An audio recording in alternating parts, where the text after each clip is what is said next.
Okay, for our final session of the day, we are excited to welcome Todd Dunlap, Vice President and Managing Director Americas at Booking.com. In his role, Todd has commercial responsibilities for growing and running the Americas markets for Booking. This includes business development, strategic partnerships, marketing, sales, and all support functions in market. Todd also sets the strategy and product direction for the US market specifically. He'll be joined by HEDNA President Sarah Fults for our fireside chat. Todd, thanks for being here. Good to see you again. It's fantastic to be here, and I owed you one. Sarah did an interview for me in an event we had last year, so it's good to be here with you. Thank you. Be nice to me. I know I wasn't so nice to you. That's all right. We're standing between everybody and a cocktail. I know. We should have had a cocktail ourselves.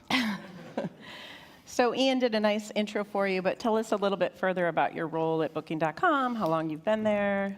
Yeah. I joined Booking, I guess this will be my 7th year, so I joined a little over 6 years ago. And I was actually the first member of our leadership team outside of Amsterdam. You know, Booking's located in Amsterdam. And it was at that point in time that we realized that we wanted to grow our business outside of Europe. Booking obviously started in Europe, grew in Europe. And so it was time to think about how do we grow outside of Europe. And so I joined with initial responsibilities to think about how do we commercially develop the Americas markets, so from Canada down to Argentina. And so, you know, that was a lot of the commercial side, business development, sales, et cetera. And then just recently I took over responsibilities for what products do we offer and how do we market our brand and in the US specifically. So that's what I do.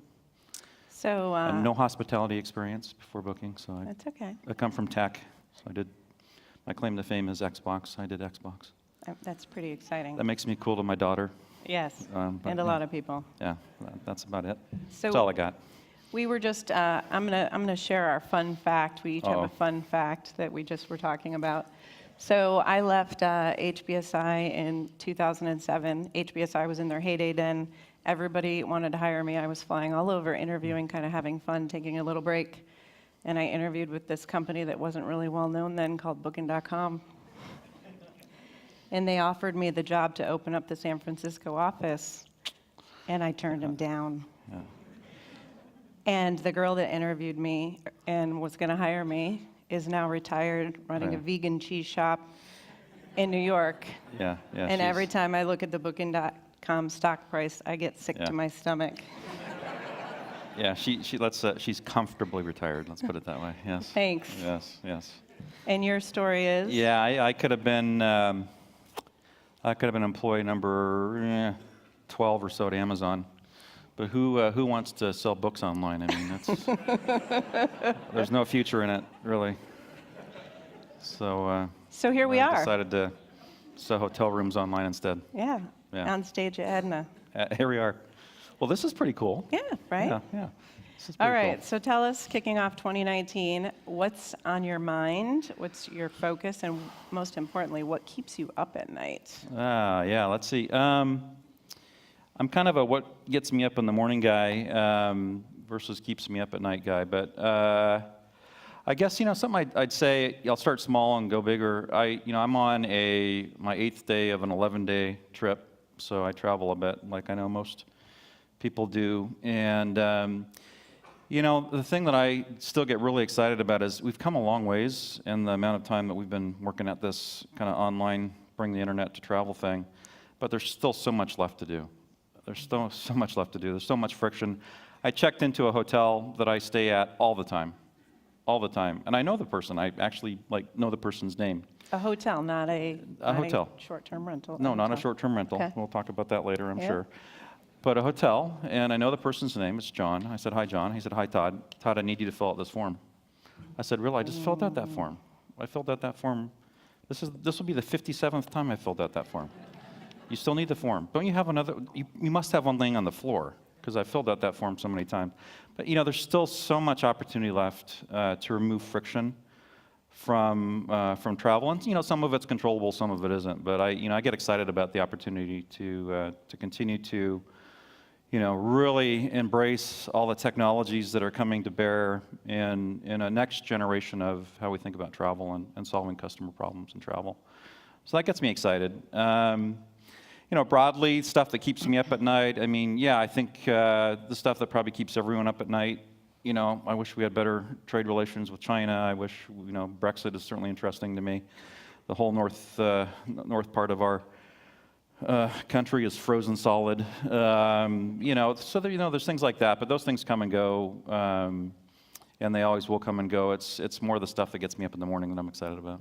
Okay. I'm sure Adam at Cloudbeds is going to ask you John's hotel. Yeah, so he can fix I'm not that telling him. piece It's my of little paper secret. issue. My little secret.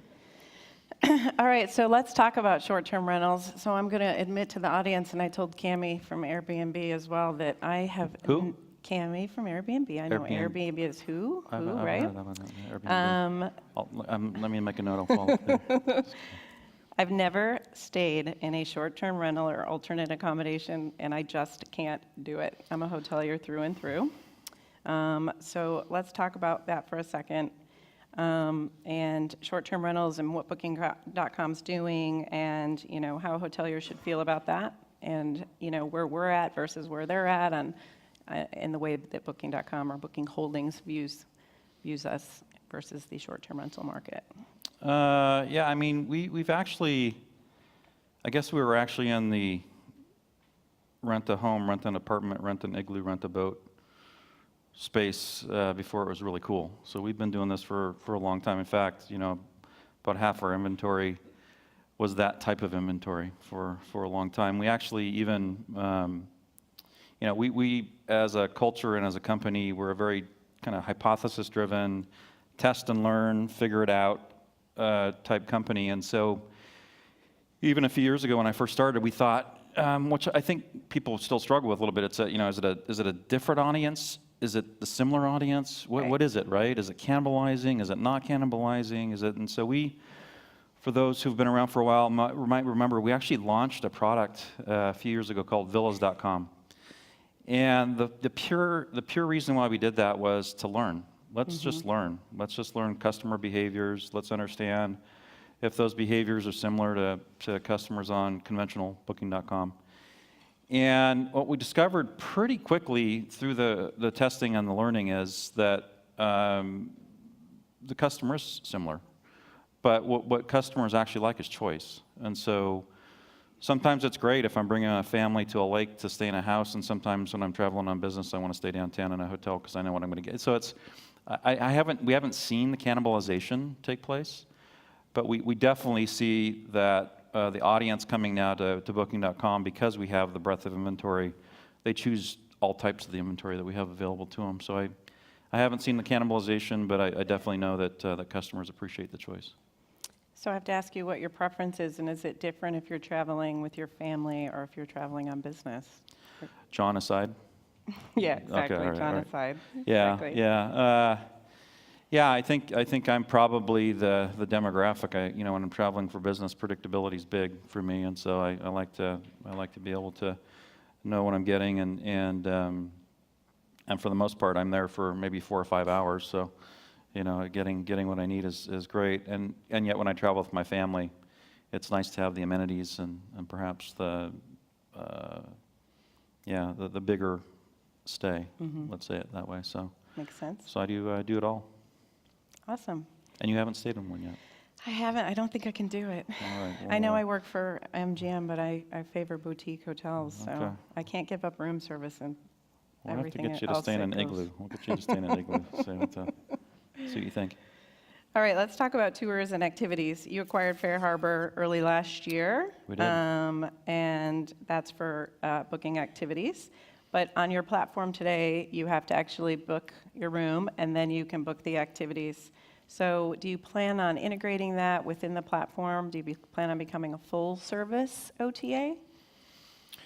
Yeah, yes, is the quick answer. The longer answer is that we tend to chase signals on our site, and what customers are telling us is that this is going to be. Don't write this down. This is just between us, Okay. because this is a revelation. What we found out is that customers, when they go to a destination, they don't just want to stay in their room. Right. I know, it's pretty amazing stuff. So, because of that, we've tested some things and tried some things, and we're learning a lot. And what we're learning is that, customers go to destinations to do things, and so why not be there to provide them with some things to do? So we in this market, we're in a few markets. Las Vegas is one, so you can get married if you'd like, or you can fly a helicopter if you'd like, or. So there's some things that we're testing and learning. But yeah, the intention is to offer a full suite of services to customers over time. Awesome. Okay. Let's continue to talk about the things that Booking.com's doing. So let's talk about Booking.basic. It was rolled out last summer as a test, and this displays rates and inventory from other booking holding sites. So how are you addressing hoteliers' concerns on this? Obviously, we're dealing with parity issues. I love to get into arguments with people about parity issues. I just got into one yesterday about whose fault it really is for parity issues.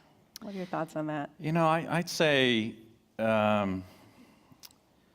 we're probably addressing it slowly, honestly. I think that this isn't a new issue. It's an issue that's been around for a long time. And our initial approach, which is, typically our initial approach is to partner and work with our partners and see what we can do to address pricing issues and public pricing issues, obviously I'm talking about.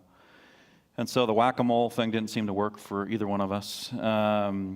The reports and the alerts and the chasing down of wholesale rates, et cetera. Mm-hmm. And what we're finding is that it's actually, it's having an impact on customers, right? So customers are coming to Booking, and typically customers are looking around to see pricing, and it's they might find a different rate that they chase down a rat hole that actually doesn't convert. And so what we said is, well, let's take another approach. And so we have partners that fall into different categories. Some partners are very intentional about pricing, and it's the same price across every channel, and that's simple stuff. That works really well, right? And then we have some partners that like to differentiate price by distribution channel, and that's fine unless it creates some customer confusion. And then honestly, we have partners that are just not clear, and so we're honestly shining a spotlight on an issue that I think is an issue for all of us, but ultimately it's becoming an issue for customers, and that's it's something that we want to just sit around and do nothing about. But we didn't just get here overnight, right? This has been, how many years have we been working together on this? 4 or 5 years, trying to chase this. Very true. This topic, and so let's shine the light on it, and let's see if we can do something about it together. Okay. Along those same lines, let's talk about metasearch. You acquired Hotels Combined, but some people believe the 5-year outlook for metasearch is unclear or scary. What are your thoughts on the future of metasearch?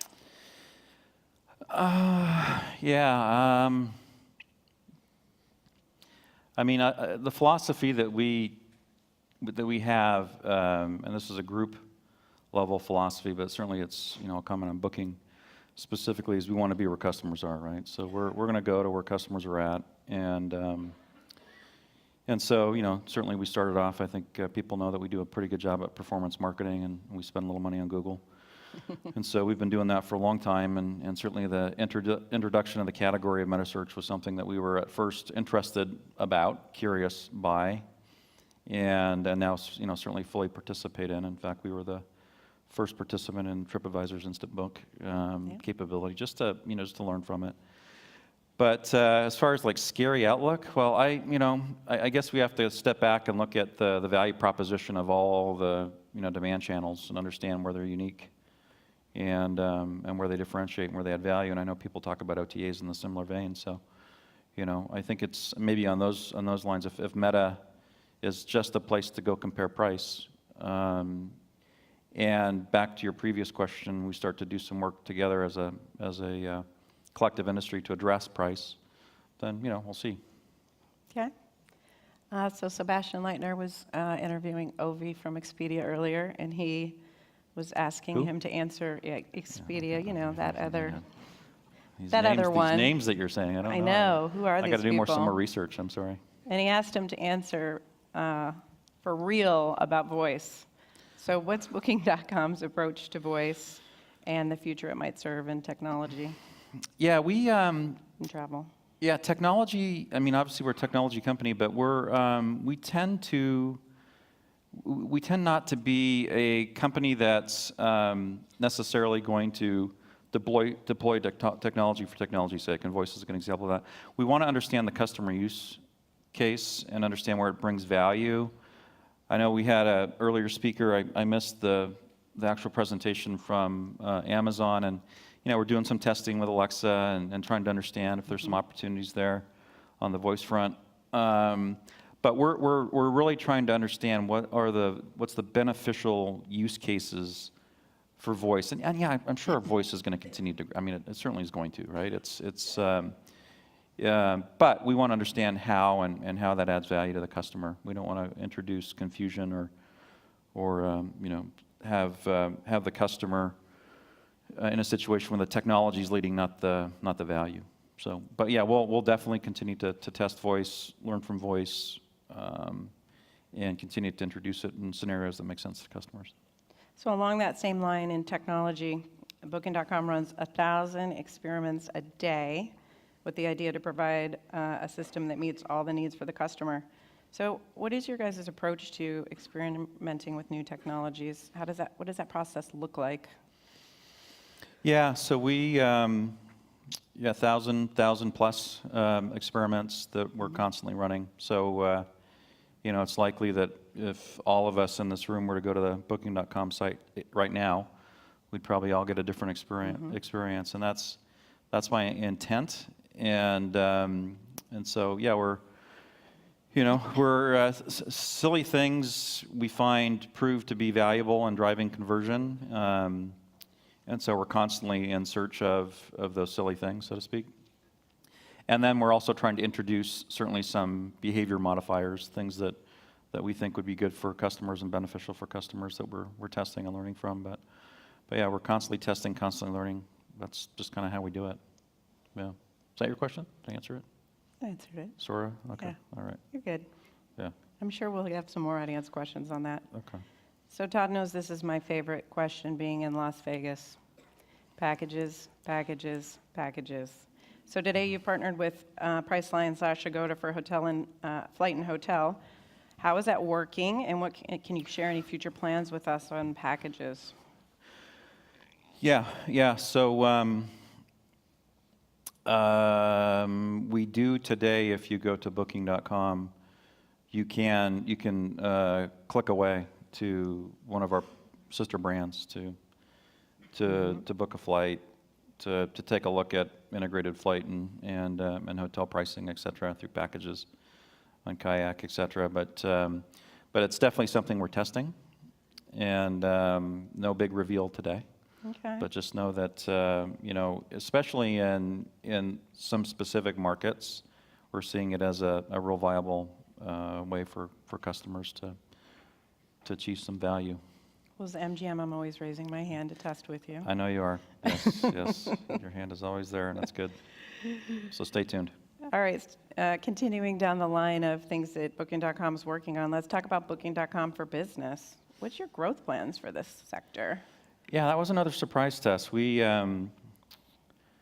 we're primarily a leisure brand focused on leisure travel, and we were actually getting signals from customers that they were booking for business, and so we started to do some experimentation, like one big experiment, asking customers, are they traveling for leisure or business? That was kind of a crazy idea, and we asked and found that at that point in time, this was a number of years ago, but about 15% of people were actually traveling for business and using our site to book their accommodation. We went, that's interesting, and so we kind of carved off that segment of population and started doing some experimentation and testing to understand what more that they need, right? And so we've been doing some things to optimize for that segment of travel. Nothing monumental. Obviously, Sabre Red was something we did to GDS integration for business to give selection. Yep. That was maybe a monumental move. But for the most part, we're just incrementally learning about that segment and providing more value. But it's primarily the mid-market for the most part, is who we see on our site. Although we have had some enterprises that have said, we would rather afford our employees the opportunity to book where they want to stay, and we'd like to use you as a platform to do it. And so that's interesting. So, but we're still early days in growth. Yeah, I mean, I think if we can add value in that space, and we can add value in a way that we think is aligned with kind of where we're heading as a company, then yeah, we'll continue to chase it. Awesome. We have a lot of payment folks in the room that support HEDNA, so let's ask a payments question. Okay. In certain markets, travelers prefer to pay with payment methods other than credit cards. With Booking's agency model approach to sales, how do you plan to address local customer preferences?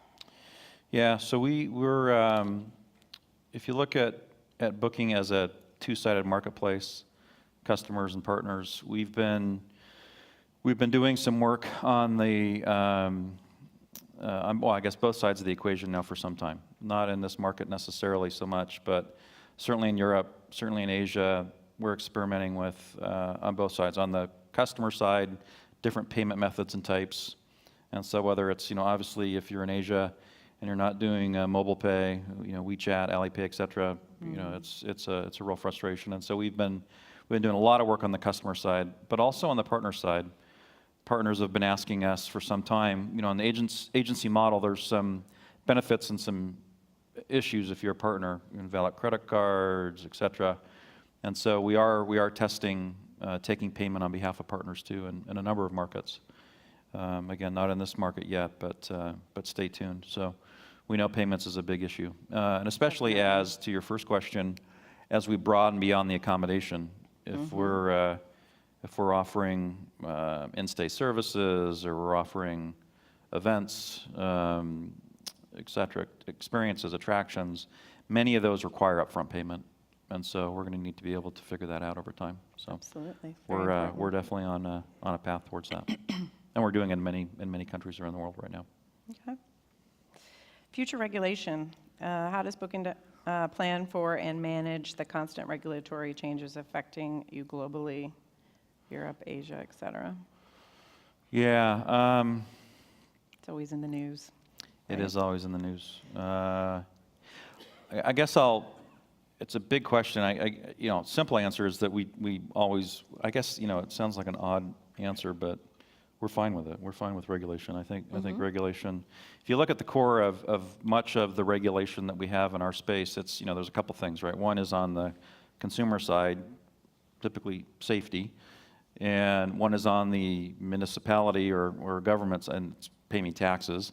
And so, those things are generally things that we're very supportive of. I think that where we do take a hard stand is we want it to be a level playing field. We want it to be fair, right? And I know when I talk to my friends at big partners, they'd like that as well, to be, to make sure that there's just fair standards that everyone subscribes to and participates in. And so, but yeah, we're not against regulation as long as it makes sense and supports the customer.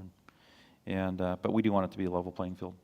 Now, when you get into the short-term rental space, again, we're abiding by all the rules and regulations that are out there. But boy, I tell you, you're right. It's back to that whack-a-mole comment. I mean, it's people are trying to figure it out. And that one company I didn't know the name of, but I think you said Airbnb. I think they're doing a nice job trying to be a leading edge in some of these, because they are a leading edge in some of these spaces. And so, it's it would be to the benefit of our industry and to the consumer to get some standardization there, not city by city, but actually scalably, over the course of time. And so, we are now being more advocate. We never were really an advocate in the space, but we're being more of an advocate now to say, hey, let's get level playing field, regulation that makes sense and allows the business to scale. Because, as a consumer, there's some trust that comes with regulation as well, right? Absolutely. All right, as I expected, there's a lineup of questions for you from our members. So let's start with the one at the top. How is price quality score calculated? And do you think that the advent of Booking Basic is going to be the best methodology of getting greater pricing compliance within the more rogue parts of hotel distribution? I'll back my way into this. I guess we'll see, right? It's still early days, and we've tried other techniques, all of us. And so those other techniques, I don't know if the situation got better. It certainly didn't seem to get better. It certainly didn't get better on the data that we see. And so this is another approach, and what we're learning in some small pockets of areas where we have rolled out booking basis, it does drive consumer behavior. And so, is that good? Is that bad? Yeah, it's still early days, and I won't declare victory or not. But yeah, no, we had to take a different approach, and so this is the approach that we think will drive customer benefit while we sort this out as an industry. Yeah, as a hotelier, I definitely say we're getting good at whack-a-mole on this particular topic for sure. Very frustrating. I like this question because I want to know, how, since Michaela's at the vegan cheese shop, and I could have been there to see what the culture was like in the beginning. Yeah. How has the company culture evolved since you joined? Yeah, it's a good question. Everybody's fascinated by the culture. I've been, many of us have been to your offices. It's a fun experience to be in your offices. I love all the free food, by the way. Yeah, it's nice. Yeah, the culture, there's still a lot in the culture that I think the founders kind of drove into the culture when they started the company. And if you know the history of booking started in Holland, in Amsterdam. And if you know anything about the Dutch, there's some personality traits in the Dutch that still are pervasive in our culture. Mm-hmm. There's a humility, not hierarchical. We're all in this together. Very team-oriented. Work hard, celebrate results certainly, but also be very honest about challenges and difficulties. And I've worked in American cultures that, sometimes you hide the issues, or sometimes you over-celebrate the successes, or sometimes individuals are wanting to draw attention to themselves versus the team. So it's a very pleasant culture. It's a very team-oriented, pleasant culture that really starts with kind of some of the Dutch personality traits. Over time, obviously, we've grown to 17,000 folks and hundreds of offices worldwide. But I think Booking did a really brilliant job in how they expanded, and so there was some intentionality towards how they open new offices, how we open new markets, and typically we'll take someone who's been around the company for a while and put them in the office to help get it going, and their job is largely to get it going and get the office up and running, but also to make sure the culture's there and to hire in people that are there's some phraseology that we use that we've kind of gone away with now because it doesn't translate, but we call it workhorses versus show ponies. Right. And so making sure that we're hiring in people that enjoy working together in a team and like getting jobs done and aren't just about there to kind of draw attention to themselves. And so the culture has changed in that we're much more global now. And yet at the same time, the core and the things that I value most about the culture are still pretty pervasive, which I find amazing. And this comes up a lot. We get asked this a lot. How do you keep a hold of such a great culture as you expand and grow like you do? And some of it's technique, like I mentioned, but some of it's just, our CEO, Gillian, if you know Gillian has been at the company forever. But when she was at the company, she came to the company when financially it's still kind of touch and go, right? It was pre-acquisition of Priceline.com, and it was can we make payroll every 15 days or 30 days, and we had an office in Amsterdam. We opened a second office in Barcelona, and she would go to that office. She'd fly to that office, and she would actually sleep in that office in a cot. Oh wow! Because she didn't want to spend money on accommodation. That kind of frugality and that kind of mentality, and that so she, she's our CEO, so she remembers the days, right? So obviously those days are a little bit behind us, vegan cheese shops aside. But there's still that kind of frugality and humility and work hard kind of mentality that. And I like that European mentality of really the title doesn't matter. I feel like whoever I'm working with at Booking.com is empowered and they know. It doesn't. Yeah. It doesn't. There's a term that we use called HIPPO, highest paid person in the room, and that's typically the last person that people will take direction from, which is really weird, but it's kind of cool. And so just because of your title, it doesn't, you know, you have to, we're very data driven, and so the data is what leads the decision making, not the opinions or not how loud you speak. So, which is kind of refreshing. Absolutely. Yeah. So this next question I'm chuckling about, because if anybody knows me, I'm a big retail shopper. I love to shop for clothes. And I was on a site the other day, in full disclosure, it was Diane von Furstenberg, which, as many of you know, is Barry Diller's wife. And all of a sudden I see this 2 dresses left. And I started cursing, not Expedia's name, Booking.com's name, going, oh no, this is bleeding over.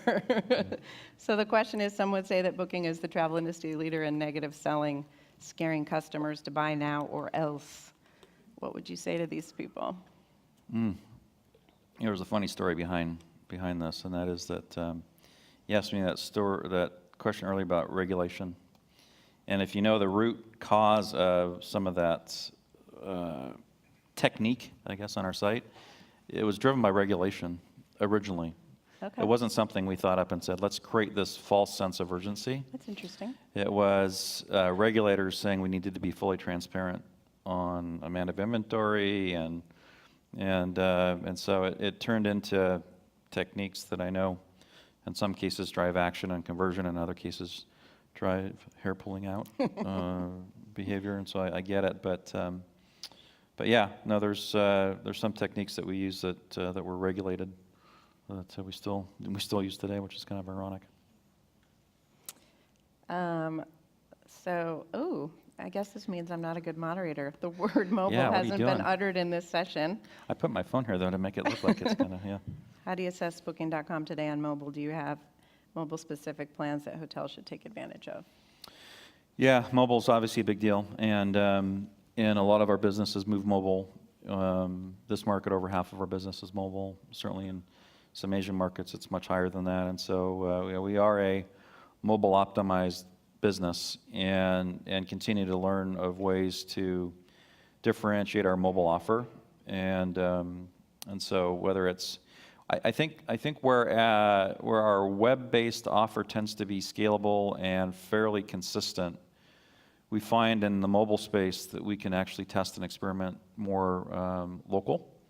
A couple of years ago, we actually launched a product here in the U.S., again, along the same vein as the villas.com test we did on the short-term rental space, but we Booking Now.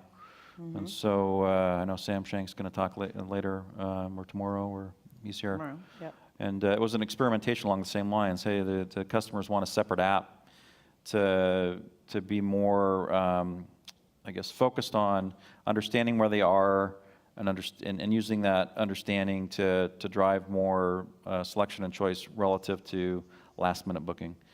And what we discovered is, again, same audience, and so we pulled all that technology and learning into the standard mobile offering. But yeah, mobile's a key part of our business, and it has been for some time. And you know, we have deals with mobile carriers and deals with mobile technology providers, and continue to test, learn, and experiment on the mobile platform, because we know obviously it's one of the fastest growing channels of distribution from a technology standpoint for our business. So I'm going to ask this question next. I want to say it was Brussels. I'm thinking back into the HEDNA Brussels when Amazon attended, and I'll never forget when they registered and everybody was freaking out because Amazon was on the attendance list, and everybody was fighting to sit next to them at the evening event. So the question is, do you think Amazon will move into travel this year? Again, you mean? Again. Yeah, I get asked the question a lot. You know, Amazon, Google, I'll put them all kind of in the same, well, I won't put them all in the same, I mean, they're both very respectable companies. I'd say that what Amazon learned in their last attempt of going into travel was travel's tough. And travel doesn't just scale through technology alone. And Google's similarly, you know, they love anything that they can take and scale through technology. And now, of course, Google's doing some experimentation that we have to think about relative to what it means for our brand on Google. But as far as Amazon getting into travel again, I don't know Amazon's plans, but I know that they are just coming off of a good learning a couple years ago and going local and trying to get into travel. That they realize that it's it's contracting and it's partnership management and it's optimization and it's hard work and it's heavy lifting and it's rates and it's availability and it's occupancy and it's stuff that doesn't necessarily just scale through technology alone. And so I think will they go at it again? Probably. I mean, I think it's the everything store, right? And I think travel is kind of in the everything store.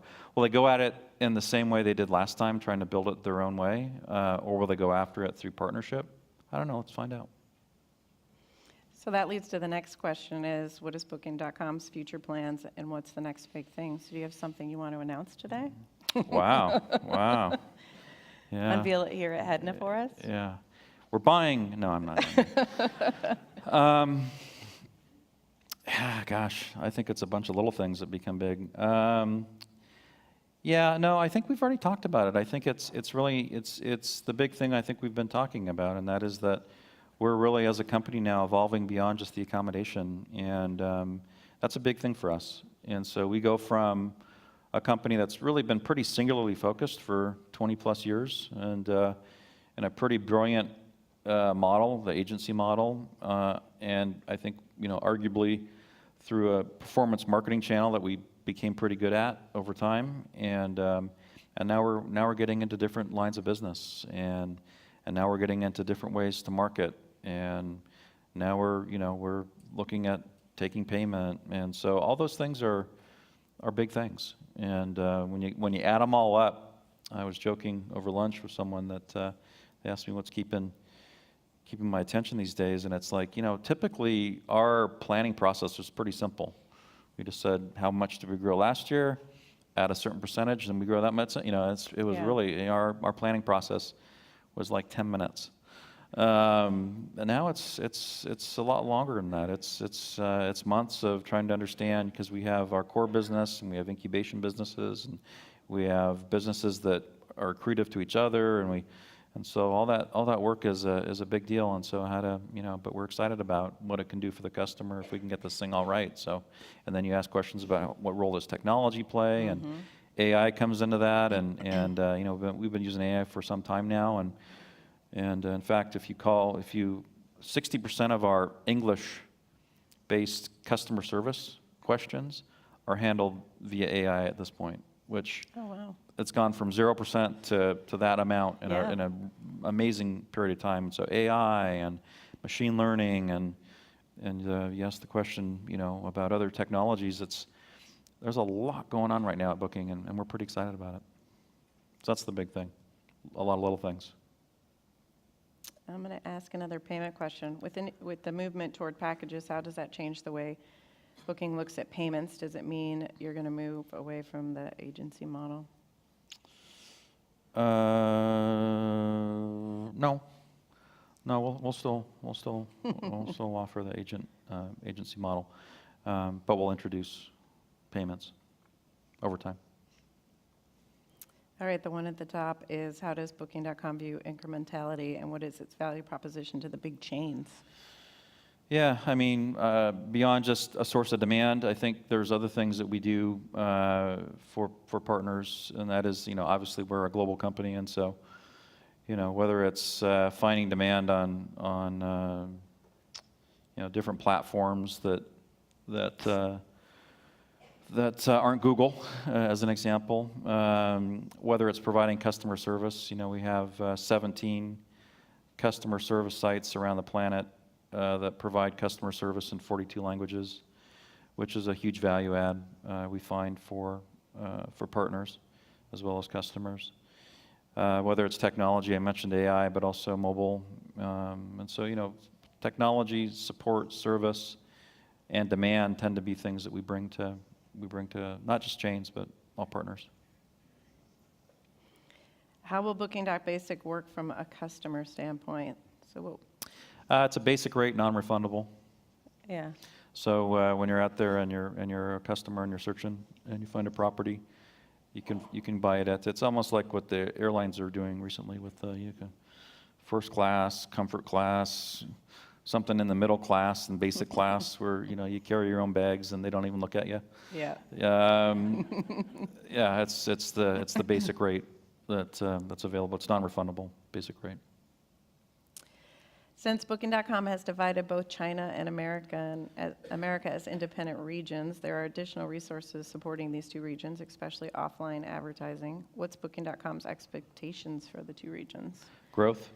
I mean, we view China and the U.S. as two continued huge growth opportunities for us. And I think the only difference, honestly, is probably time horizon. I think we view the U.S. as one of the primary drivers of growth over the 3 to 5 year time horizon, and China certainly 5 to 10 year horizon, kind of aligned with what we all talk about when we think about China. But we've grown a lot in this market, the U.S. market, in my past 6 years or so here, but we still have so much growth left in this market. And so the reason why I think we originally, the beauty of the Booking.com model was that scalability, right? It's just, one model worked everywhere, and it was just keeping up, right? Just keep up with it. And then we realized that there's some unique needs in some of the bigger markets around the planet. China, we talk mobile, it's a mobile market, right? And so we need mobile technology, mobile optimized products. There's work we need to do in China to really unlock the opportunity there. And certainly we have a partnership with Ctrip. We made an investment there, and they're a great partner of ours. In this market, we found out a lot of things along the way, and one of the things that we found out is the performance marketing bit. Even if we buy top slot, if customers don't know our brand and don't know who we are and don't trust us, they tend to skip over the top slot. Sure. And so building a brand matters in this market, and so we've been doing it for a while. And we'll continue to do it going forward. So different challenges for the different markets, but yeah, U.S. and China. I'd say it says Americas and Asia, but I'd say really we're focused on the U.S. and on the Chinese market more specifically. We're focused on all markets, but as far as unique teams, it's China and U.S. Speaking of China, let's talk a little bit. The questions are going in and out. It's gone. I know. No more China. Talking a little bit about your partnership or your relationship with Ctrip and what you're doing there. Yeah. So we, a few things. One, we took an investment stake in Ctrip a while ago. So that was one thing. And then the partnership itself with Ctrip, I guess the way to look at it is, and I know there's some folks from Ctrip in the audience, which is great, is that Ctrip does a magnificent job in the domestic Chinese market, so China to China, and it's hard to grow in that market. As an outside, U.S. Dutch, but part of Booking Holdings, so U.S. company, to grow in that domestic space is really, really challenging independently. And so we took a different approach. We said we're going to grow through a partnership, and that was with Ctrip.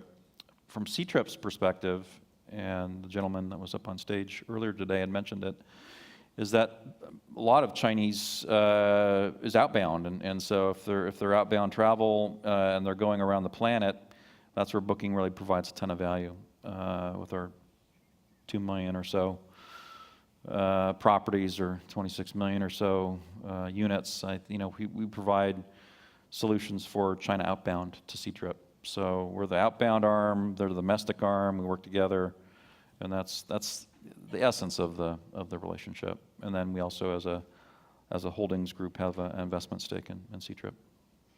So I'm going to ask this top question here, which is along the same lines, on how you're working with your sister companies, and if you're sharing data, or how do you view them as competitors, or how does that situation work? Yeah, we really do. I mean, I think I'll be clearer on that answer. That was I've typically worked with companies, and I know there's other companies in the room that are like this too, that you buy stuff and integrate it. And I did that as a job in past companies where I bought stuff and integrated it. And sometimes I got it right, a lot of times I got it wrong. I said, hey, you're a really good, successful company. We're going to make you operate just like this other thing, and then it breaks them. And thank goodness, Jeff Boyd, our CEO back in the day of Priceline.com, was really clear. He said, Priceline.com has a solution that is somewhat relevant to the U.S. audience, but it's not relevant to Europe or Asia. And so he sent our now CEO, Glenn, off on a hunting trip to find companies that we could buy to complement Priceline.com. And Agoda was purchased in Asia, and Booking, actually it was Active Hotels who recommended that we take a look at this little company in Holland called Bookings BV. And so bought these companies, and Jeff intentionally said, let's let them operate as they operate. Let's not try to merge them together. And so Booking was doing this thing called the agency model, and everybody's like, that is cuckoo. That is nuts. What are you doing? And the reason why was because typically, Booking was focused on small independents, right? And if you're a small independent property and your OTA at the time was taking payment and then paying you 60 days later, how can you stay in business? Right. You've incurred all the costs of that guest stay, and you don't get paid for 30, 60 days, sometimes 90 days. And so Booking said, you get paid right away, and then you just pay us. And that was, again, cuckoo or brilliant, turned out to be pretty good. And so the company grew, and so it all comes, the reason I tell the history lesson is that it comes back to the question is that we operate very independently, and we fiercely compete, but obviously we're all part of the same group. And so we share best practices, we come together quarterly for board meetings, and obviously see each other's results, and we learn from each other, but yeah, we compete. We definitely compete in the marketplace. And I know sometimes that can be frustrating to partners because they'll come to me sometimes and say, can't you do this with Agoda, or can't you make this happen with Priceline.com? And the answer is not really. I can certainly talk to my peers there, but we operate independently. And it's because of that history lesson. So I always share the history lesson before I come to the answer. So that's the... That is good. That is good. Yeah, when C-Trip was on the stage, there was a question on content and just, right, all those different platforms and pulling the content can be challenging for hotels. Yeah, we understand. So lots that of learning going on there. Yeah, and we see some more cooperation across brands and more integration, actually. And so now after that big history lesson, as an example, rentalcars.com, we've integrated into Booking. OpenTable, we've integrated into Kayak. Agoda and Priceline.com have integrated their back end, and so partner-facing technology, extranet, and team in the U.S. And so there is, we are finding ways where it might make more sense. Yeah. But it's not by mandate. It's more by opportunity. And so if there's an opportunity there, then, on Booking, we were finding customers were wanting travel from, or wanting either car support or service from the airport to the hotel, and we were looking at building our own product, and we said, hey, we have this, and rental car guys are like, hey, why don't we just test some things and see what happens? And sure enough, it was good for them, it was good for us, and away we went. All right, so I like this question. Do you plan to offer hotels performance data via an API? Oh, these questions are moving again. There it is. To allow hotels, CRS or PMS companies to incorporate it into their own dashboard to help the hotels improve their offerings. So this is just, right, empowering us with data. More APIs are good. We like APIs, yeah. We have, performance data is there, right? I think the challenge, and we continue to grow and learn, is that we grew up as a company working with independents that leveraged our extranet.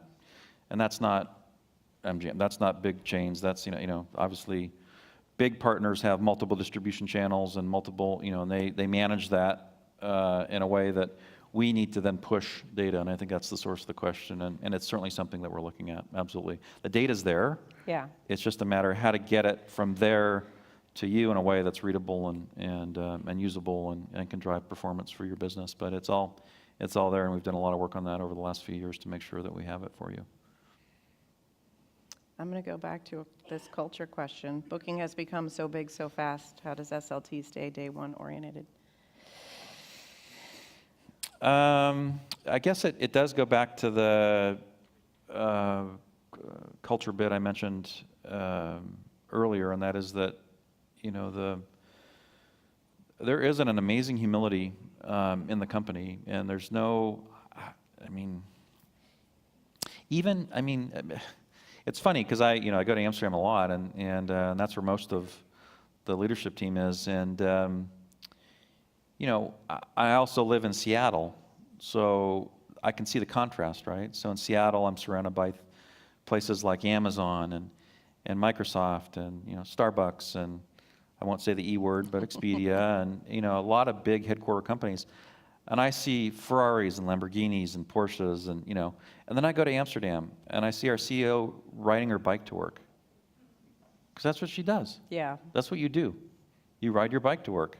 And sleep in a cot. And you sleep in a cot. And so there's just this humility, and don't take for granted that your past success is going to have any indication on your future success. And so, yeah, you can say it's the day one Jeff Bezos mail, but it truly is a culture of what happened in the past doesn't matter. Let's get up tomorrow and roll up our sleeves and work really hard, ride our bikes to work, and work really hard to get things done. And the maniacal focus on the customer and data, and it's the only way we know to work. And so it works. Yeah, there's a lot of folks at Booking.com that have been there a long time, and I think that speaks volumes for sure. Yeah. All right, Some cheese shop owners, though, to notice, yeah. Last two questions. I like this one. Imagine that you join it could be global hotel chain or any hotel company, tomorrow as leader for distribution. What is the first thing you would do? I like that question. I push more availability to Booking.com. Of course. Of course. What's the next question? Change our agreements. Yeah, change our agreement. I'd want to actually pay more commission. Yeah. The value's amazing. Right. Yeah, I guess, I think it's a good question, and it is, it kind of ties a little bit to me when I came to Booking.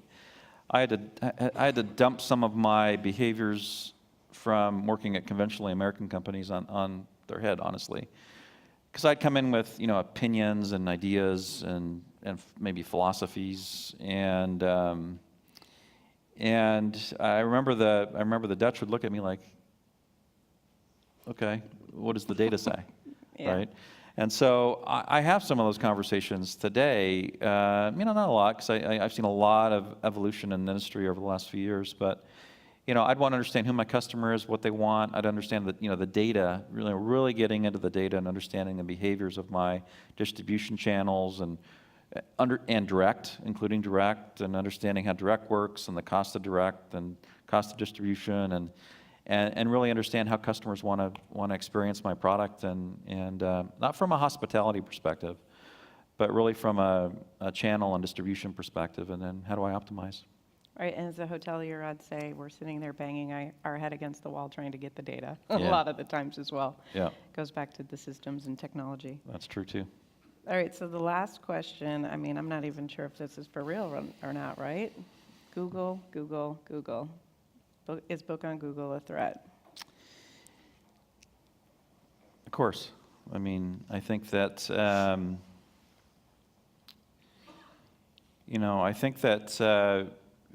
Google's been a significant partner of ours for forever. We grew our business with them, and so I think that I don't think their intentions. Well, I know because we work with them closely, are to become an OTA. Yeah, and I know I'm talking for Booking, but obviously Expedia and others have talked about this too lately about Google and their intentions. They're testing, they're learning, they're trying to understand customer behavior. Of course, that's what they do, and I don't think they want to be an OTA, but do they want to own that upfront funnel of customer experience? Absolutely, right? Right, of course. And that's where we need to be, really cautious, because we don't want to just become a dumb funnel so to speak, to Google. Because we have a brand and we have something that we think is valuable as well. And so those are the discussions. And so are they a threat? Yeah, some of their behaviors certainly are. Are they a partner? Absolutely. And that's kind of this industry, though, isn't it? Yes, indeed, That's kind of this industry. Absolutely. So, Todd, thank you so much for your time. thank you. Appreciate it. Yeah, hope it was valuable. So a little housekeeping before everybody gets up, please stay. So for tonight's evening event, please be in the lobby for the buses at 6:15. They will leave at 6:30. The event goes from 7 till 10, and I will say there's a lot of bars and fun things to do in that area, so there'll be a lot to do after. But, we expect a full house here at 9 a.m. tomorrow. And I believe, Ian, we ask everybody to stay for our video for our other conference partner. So please hang around.